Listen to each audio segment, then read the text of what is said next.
Primeiramente íamos para a escola. Lá na escola tínhamos aulas teóricas e aqui no estágio já estávamos mais na prática. Aprendi muitas coisas mesmo, desde alterar o pneu, a parte da suspensão, até a parte do motor, desmontamos aqui, fizemos quase tudo no carro.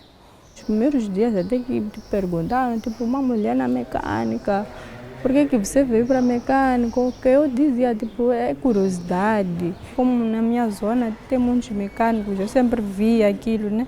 Eu ficava naquela curiosidade de querer saber mais.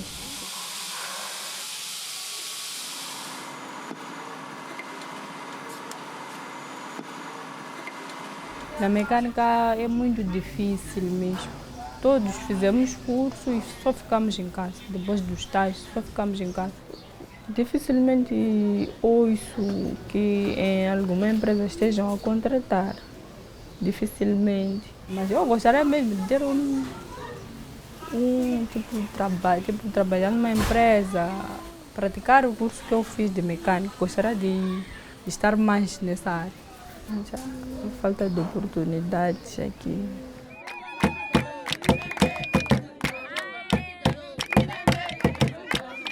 Falamos muito dessa questão de criar-se emprego, criar-se trabalho, mas o sistema não está tão pouco preparado para observar.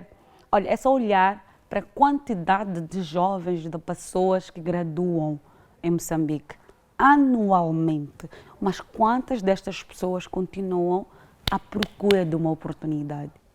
Normalmente o que acontece é que as organizações não têm um sistema de publicação dessas informações, das vagas, das oportunidades que têm. É informar ao colega ao lado, temos uma vaga assim, conheces alguém e vamos trazendo os vizinhos, os amigos para dentro da organização. As organizações da sociedade civil, as instituições privadas, contribuímos muito para manter as pessoas sem trabalho e emprego. Estamos a pedir 10 anos de experiência. Estamos a pedir um CV que não é possível ter. Não é possível nós garantirmos emprego e trabalho quando nós não criamos condições para que as pessoas possam absorvidas.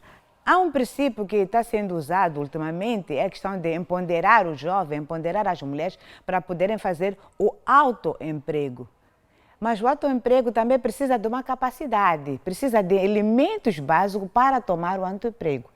A princípio nós achávamos que tudo que tínhamos que fazer tinha que depender de orçamentos que podíamos ser doadas. Não podemos esperar que haja um valor acima de não sei tantos mil para iniciar algum negócio. A gente começa com uma banana, amanhã 4, depois da manhã 8. Não há espaço para fazer o tal empreendedorismo. Onde você faz, quando te encontram, te tira. Polícia Camaral também, várias pessoas levam os produtos das pessoas, mas que vendem cositas de nada. São doces, são bolinhos, é calamidade, carregam aquilo ali. Por quê? Porque dizem que a pessoa tem que estar no espaço próprio. Não há sítios próprios. E qual é o tal empreendedorismo que vamos fazer? Eles são responsáveis, são nossos chefes, mas eles também fazem o negócio. Tem sítios próprios e a nós, pobres, continuamos a ser cada vez mais pobres. Sim, existe uma vantagem, mas existe uma desvantagem. A vantagem é que quando você trabalha num trabalho formal, como podemos dizer, um emprego de verdade, é que não importa a sua situação de saúde, o dinheiro sempre vai entrar na sua conta, porque já vão trazer os documentos. Enquanto para alguém que trabalha, quando faz os negócios sozinho, quando a pessoa fica doente, tudo para. Não tem ajuda de nada, de ninguém. Logo tudo praticamente para. Logo a desvantagem é essa. A vantagem de trabalhar conta própria significa que eu não dependo do salário de alguém. Nos dá sempre algo na mesa. Por exemplo, tenho filhos que estão a fazer faculdade. No meio do mês ele pode pedir, mamãe, tenho falta disso. Então, eu posso ter o valor na hora, envio. Então, do trabalho formal, ele pede algo e não tenho que esperar o meu salário.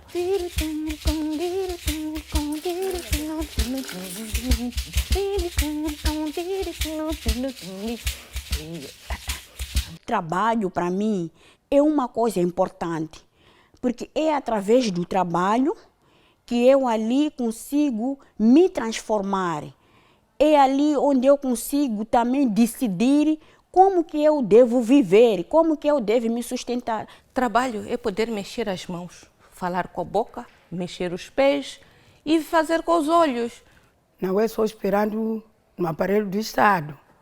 A pessoa vendendo tuas coisas é trabalho. Ter tua machamba própria, que sai uma coisa qualquer, é trabalho. Na sociedade em que vivemos, ainda não consideramos certos tipos de trabalho como trabalho.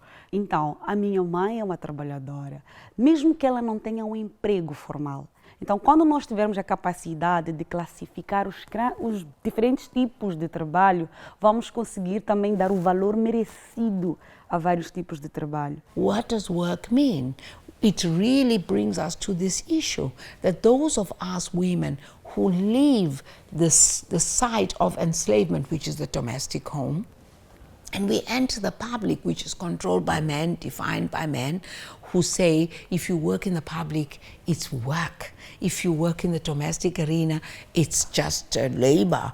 It's, you know, your role as a mother. It's a chore, you see.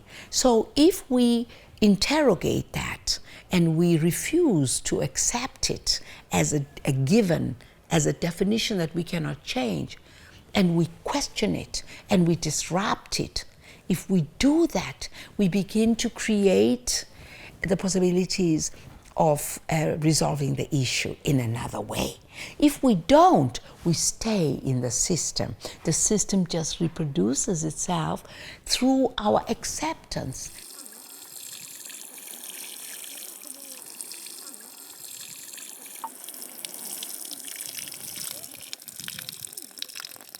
E nós vimos que muitas mulheres, elas nasceram, cresceram e elas foram educadas dizendo que elas não podem ser autônomas, elas não podem ter decisão, a decisão está com os homens. Mas agora, caso de mudança de algumas coisas, a mulher foi ver que precisa de ser autônoma. Por quê? Se ela está fazendo um negócio, ela também vai saber o que possa fazer com aquele dinheiro. Ela sozinha é autônoma, ela que dá a decisão. Porque precisamos, não podemos só ficar mulheres que ficam só em casa. Devemos sair para ter mais amigas, mais troca de experiência, mais visão com a nossa própria vida como mulheres. A autonomia traz alegria, paz e amor dentro de si mesmo, porque você já consegue se alimentar, realizar alguns teus sonhos sem abuso de ninguém. Então você se sente feliz e aquela paz você consegue compartilhar com outras pessoas. Você não terá problemas, não precisará de mendigar alguém, mas sim construindo sozinho financeiramente para poderes ter o capital. Vai diminuir os abusos que sofrem por causa dos maridos ou os homens, neste caso, porque quando você é muito dependente, você espera de tudo. Então nós, quando temos nossa autonomia financeira, ajudamos no lar e ajudamos a nós também. Ajudamos a nos crescer, sermos alguém na vida, sermos respeitadas, porque afinal de contas nós queremos ser respeitadas.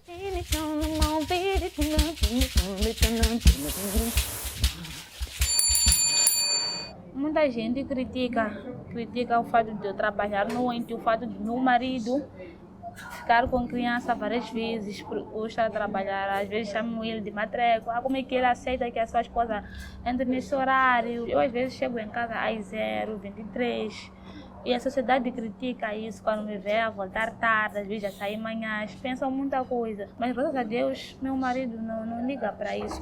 Antes de eu assinar o contrato, eu sempre conversei com ele para saber qual é o ponto de vista dele. E mesmo se ele decidido não, eu não teria desistido, porque é algo que eu queria. E outro ponto que me afeta, né, na parte negativa, é não ter tempo para meu filho. É muito difícil, às vezes, quando eu entro de manhã, por exemplo, ele vai à escola, eu não vejo ele ao acordar, não tenho muito tempo com ele. Isso dói, né? Mas é uma justa causa, trabalho, né? trabalho, será dizer que é quando assina-se contrato. Eu ainda não. Já tentei conversar com eles. A resposta é sempre a mesma. Estás na folha, vais assinar. Não sei se isso é estar no trabalho. Então, vamos para aqui, estou a trabalhar, porque acordo, venho para aqui trabalhar, não fico em casa.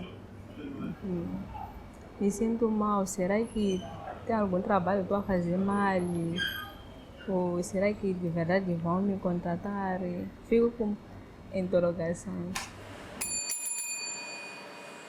Quando falo do setor privado, temos a lei de trabalho, que norma as condições de trabalho. Encontramos ao nível das empresas ainda algumas empresas que não estão a dar uma resposta positiva a esses princípios. Encontramos pessoas que o seu material de proteção é obsoleto. Encontramos nesse tipo de empresas mulheres jovens, mulheres em estado de gravidez, que ficam longas horas de tempo a fazer a sua jornada. O que isso não contribui, de certa maneira, para uma resposta a um trabalho digno. É daí que o mercado informal fica mais robusto. É daí que o setor doméstico também fica mais robusto. Há muita mulher, há muito jovem a se empregar no setor doméstico. E está aí a questão. As condições de trabalho no setor doméstico, como é que elas são? Será que são dignas? Em algum momento podem ser dignas, mas em algum momento também podem não ser dignas.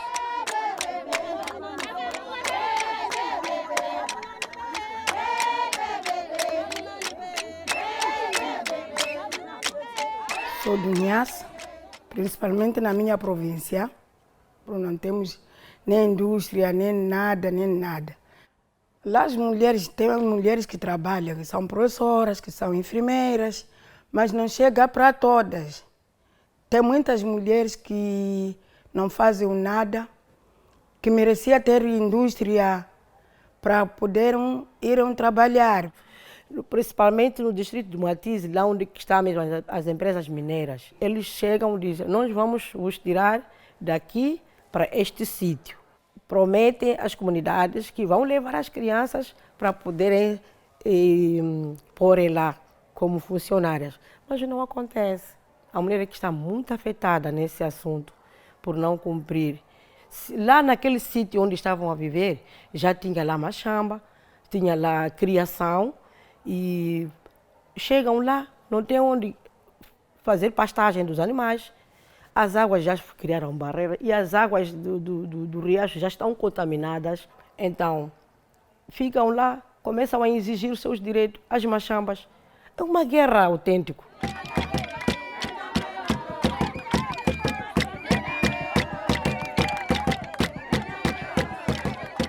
Vou falar de conflitos de Cabo Delgado e que isso afetou muito mais muitas pessoas que estavam a sobreviver, abandonaram seus próprios lugares para outro lugar. Às vezes sentam embaixo da mangueira e não tem como se alimentar porque estão sem nada, somente a maneira que fugiram estão assim.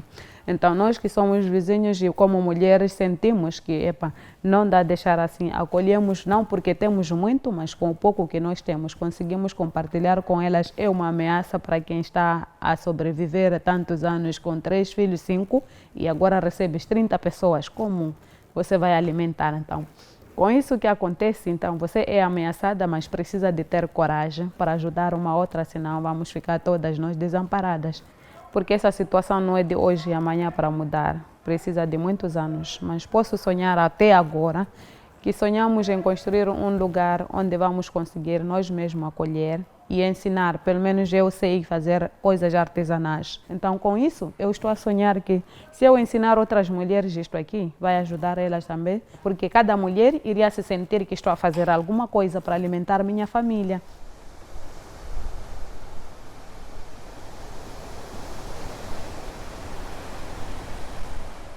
Depois do ciclone, por exemplo, ficamos desprotegidas, ficamos com as casas foram de água abaixo e tudo mais. Então, todos nós estamos necessitadas. Mas tem aquele que está mais para baixo. Fazemos pequenas contribuições e entregamos Depois vamos fazer poucas, vamos entregar até que todas nós consigamos estar no mesmo patamar.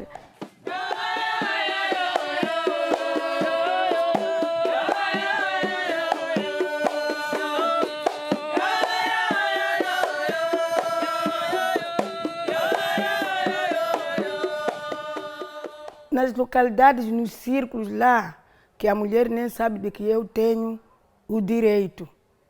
Para elas, a economia financeira está sendo um pouco difícil. Vale a pena os que estão nas vilas conseguem poupar, conseguem fazer estica entre mulheres e conseguem adquirir qualquer coisa para a sustentabilidade dos teus filhos.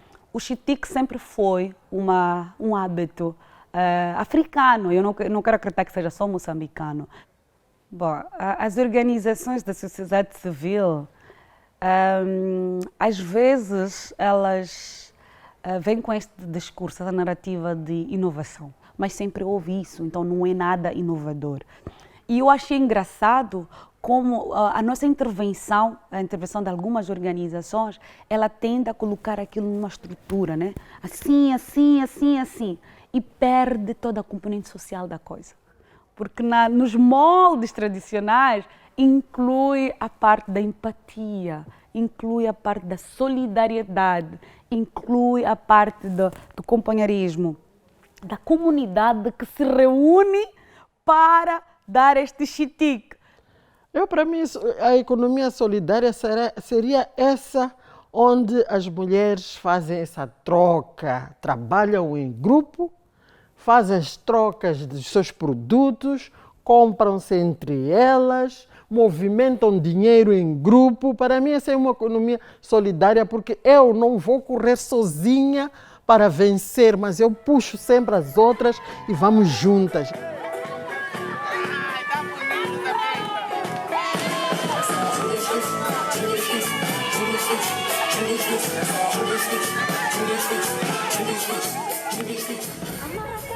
Sou expositora nesta feira feminina de economia solidária. É um espaço onde nós, as mulheres, encontramos-nos para dar a conhecer os nossos produtos. E é solidária por quê? Porque aqui há uma corrente de solidariedade. Nós somos solidárias uma com a outra. Se for a perceber, nas outras bancas, as outras companheiras acabaram saindo. Mas eu estou aqui para atender todas elas. Então, não encaramos o número de bancas de flores como se fosse uma concorrência, mas sim como se fosse uma parceria.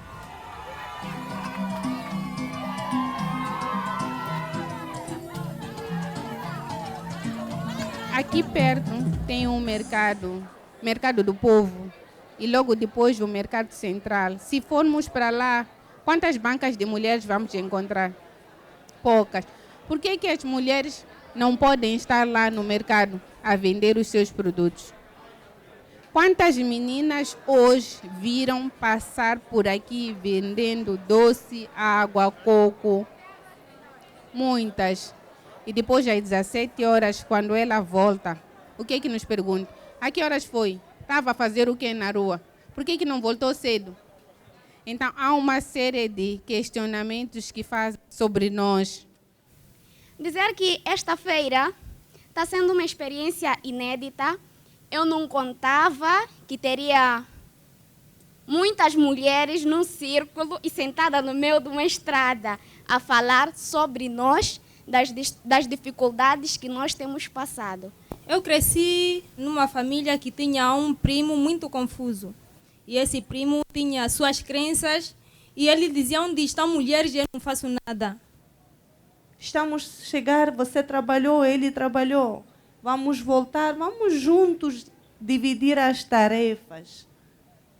Por que ele é humano para descansar e ver televisão e eu não sou?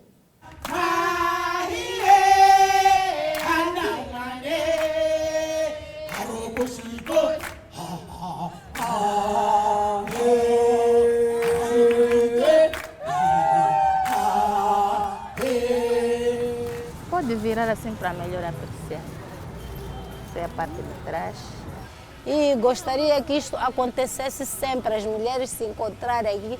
Andamos aí trocar ideias, ver o que as outras também fazem. Que eu vendo em casa, então aqui já tive mais, é mais um espaço para mim, é mais uma oportunidade para mim, para poder crescer, conhecer novos clientes, mais ou menos isso. A minha ideia, acho que esta feira é para nos abrir os olhos, porque também, antigamente, a mulher não era valorizada, mas no momento, acho que já temos direito. E mesmo não tínhamos voz para falar em frente das pessoas, mas para nós agora já sentimos um grande, forte de empenho de falar mesmo no lugar público e nos lugares que nem a mulher não era deixado falar. Então, estar aqui na rua não é só para vender, é para mostrar ao povo de Nampula, mostrar à sociedade que nós existimos como mulheres nesta província. Nós como mulheres, não é? Temos que ser solidárias também com as outras. Tanto mais que viemos também com um pouco daquilo que conseguimos para pormos lá na caixa, né? Para solidariarmos os nossos amigos que estão em guerra em Cabo Delgado. Nós estamos aqui de braços unidos para apoiar uma a outra para que essa economia que a gente quer, que a gente luta, aconteça.